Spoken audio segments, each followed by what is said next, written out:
Hi, it's Alicia Joy with a really quick audio on how to journal. I'm sharing top tips, things that have worked for me, things that I've encouraged other people to do and that work for them so that they can consistently journal.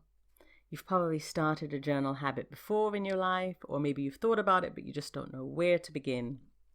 So these tips will help. There's another audio after this one as well about what to write in your journal, and especially what to write so that you keep up the habit. But this one is just, I'm just going to fire off a bunch of tips that I know work. So the first one is that you don't need a special, fancy, pretty journal. You can get one if that's your thing. If the nicer the book is, or the nicer whatever supply, if you're into stationery like I am, then maybe you want something really nice, then go for it. But otherwise, I encourage you to start with what you have. You probably already have a notebook at home somewhere, an empty notebook, and you can just begin. Start with that. It doesn't have to be any fancy journal notebook, just something to write on. You can even start with loose leaf pages. And that there's nothing wrong with that. And like I even journal on journal cards sometimes, and I have a blog post about that. I can put a link to that as well. And journal cards, they're just like they sound. They're just blank cards. Sometimes they have little embellishments on them. And I have a whole tutorial on how you can make your own if you're curious or you're into that kind of thing. But I like them because they change things up a bit, and also they're small. So sometimes people are intimidated by a big blank page in front of them. If you have just a little journal card and if you have a prompt at the top, it's not as intimidated to get started. So that's journal cards, but you can journal in whatever form is more convenient for you just to get started. The next thing is that it is a habit. So that's what you want to build, at least, is a habit. So you want to make it something that you do so regularly that you don't have to think about it and you don't have to schedule it, just like brushing your teeth. I don't know if it'll ever become that habitual for you, but just like the habit of brushing your teeth, I use that as an example because you don't really have to think about it, do you? It's just something that you do. And that's how you want journaling to become. But in order for that to happen, you have to do it regularly, but not necessarily every day. Some people will tell you that you have to journal every single day. I don't believe that. I believe that you know your life. You know what time you have. You know what space you have. Yes, you will probably need to carve out a few extra minutes. Maybe it's a few less minutes on Facebook or scrolling around or whatever it is that you do. But you don't have to absolutely do it every day. Maybe it's every other day. Maybe it's a few times a week, but you pick those times of the week and you stick to those times. That way you have a rhythm going. That is important. But whether or not it's every day is not as important. As you build the habit and you start to reap the benefits, you probably will want to do it every day anyway, because then it becomes even more beneficial. Your writing gets deeper, you're getting into flow quicker, and thus you're getting to the real good stuff, as I like to say. Things start pouring out of you and pouring onto the page that are even more like powerful for your life, but also help you to de-stress and feel better and release pent-up emotions. So it doesn't have to be every day. Just find some type of rhythm and treat your journal like an old friend. That's one of the best tips I've ever heard about journaling. It was in a book I read. I wish I could remember. But anyway, it was this idea that it's an old friend. So if you have a really good friend that you've been friends with for a long time and you guys don't speak every day, but then when you do speak again, you're not upset, right? You just get right back into it because you love your friend. Same thing with your journal. Think of your journal like your friend. That way you don't associate any feelings of guilt around it, like, oh, I haven't been journaling now, because then you start beating yourself up and it's just one extra thing in your life that you feel like, I'm messing up. You don't need that. And then also all those like funny mind drama feelings around it, they prevent you from picking that habit back up again. So just think about it like a good friend that you're going to connect with again, and your friend will always be there. Your friend isn't going to be upset with you. Your friend is just going to be ready, and that's your journal. Now, sometimes we think of a journal and we think of this concept like a Dear Diary.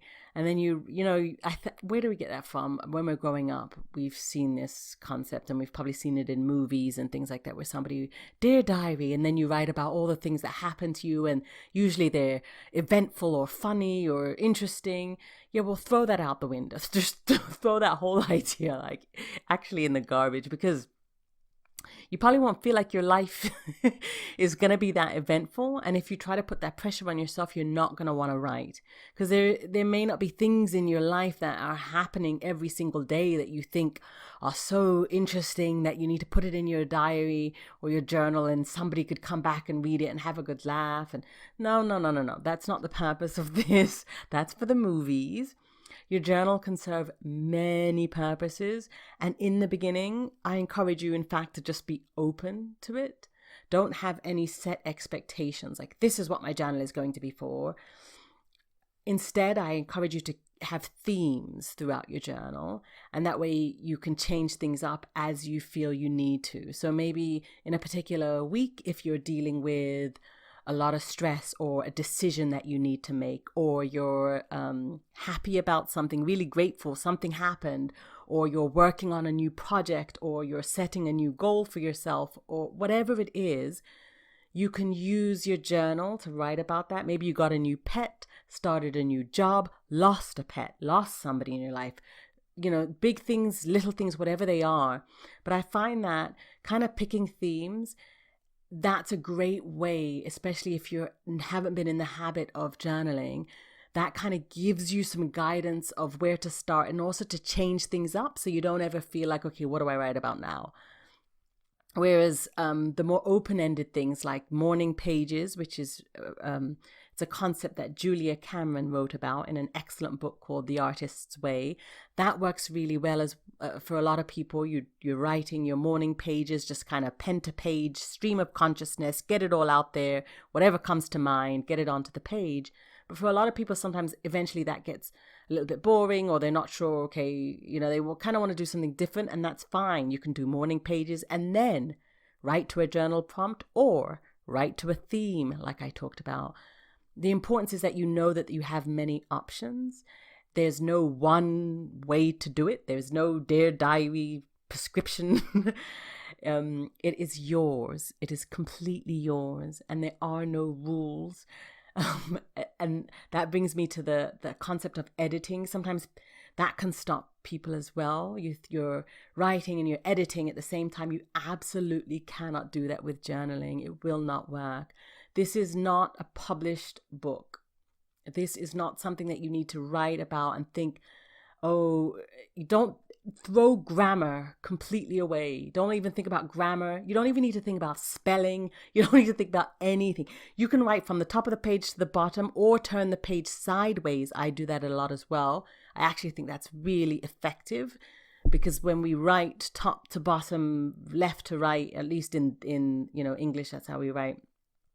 We often, there's something very prescriptive and school-like about that, or academic. And I think that actually inhibits some of our full self from coming out onto the page. Feel free to turn the page sideways. Use a blank piece of paper. Draw things. Doodle, scribble, paint, glue, do, whatever you feel like doing to that page, because it's yours. Now, as I mentioned, this is yours. Another hesitation a lot of people have is that, what if somebody reads what I'm writing? And you may write about someone, and maybe you live with a person who could come across it and be offended. So that is something for you to think about ahead of time. And of course, there's always ways around it. Keep your journal in a safe place. That's an obvious one. But then you could also tear out pages, rip pages up if you want to. If you know you're going to write about someone and you don't want them to read it, well, you don't have to keep that. You can let it out, write about it, rip it out, and put those pages somewhere, or rip them up, burn them, destroy them, discard them, whatever. You can do that. So it's not that once you write it down, the person's going to know. Nope, just think of a plan ahead of time. If you know you're going to end up writing something, or if it comes out while you're writing, then just do something with it. So What else? Prompts. Yeah, I mentioned having themes. Prompts also work very well for people if you're unsure of what to write about or you're getting all the time, and there are so many. I have a ton in the self-care lounge. There's a ton of journal prompts throughout the blog posts on the blog, but also sign up for the self-care lounge and you'll have an unlimited supply of journal prompts on everything imaginable, from gratitude to how to relieve stress to what to write in the morning to how to plan your day to when you feel like you don't like your job, you have body image issues. I mean, on and on. And I'm adding multiple times a week. I add resources to the self-care lounge.